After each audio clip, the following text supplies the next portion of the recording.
Box office దగ్గర నందమూరి కళ్యాణ్ రామ్ నటించిన latest movie Arjun son of Vyjayanthi cinema recent గా రిలీజ్ అవ్వగా సినిమా మీద ఆడియన్స్ లో డీసెంట్ క్రేజ్ ఉండగా రెగ్యులర్ కమర్షియల్ మూవీగానే తెరకెక్కినా కూడా క్లైమాక్స్ సినిమాలో మేజర్ హైలైట్ అంటూ రిలీజ్ కి ముందు నుండే హైలైట్ చేశారు. దాంతో పాటు ప్రీ రిలీజ్ ఈవెంట్ లో ఎన్టీఆర్ కూడా సినిమా క్లైమాక్స్ మరో రేంజ్ లో ఉంటుంది అంటూ చెప్పడంతో సినిమా మొత్తం మీద ఉన్న ఆసక్తి కన్నా కూడా క్లైమాక్స్ పోర్షన్ మీద ఎక్కువ హైప్ నెలకొంది.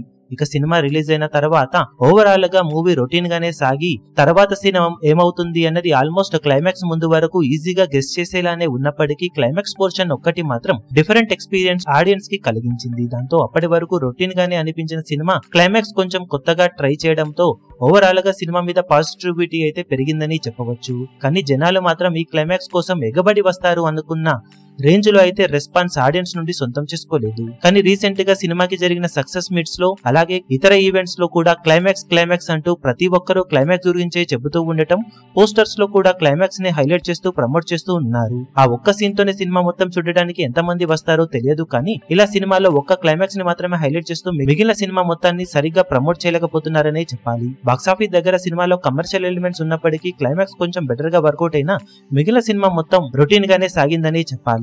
కానీ క్లైమాక్స్ ని హైలైట్ చేస్తూ చెప్పడంతో అప్పటి వరకు సినిమా మొత్తాన్ని ఆడియన్స్ చూస్తూ ఉండటం కష్టమే.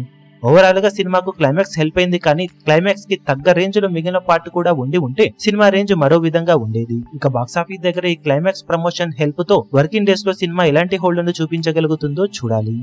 ఈ వీడియో మీకు నచ్చినట్లయితే లైక్ చేయండి, షేర్ చేయండి, ఛానల్ ను సబ్స్క్రైబ్ చేయడం మాత్రం మరవకండి. ఏ చిన్న అప్డేట్ ను మిస్ అవ్వకూడదు అనుకుంటే బెల్ ఐకాన్ ను ప్రెస్ చేయండి.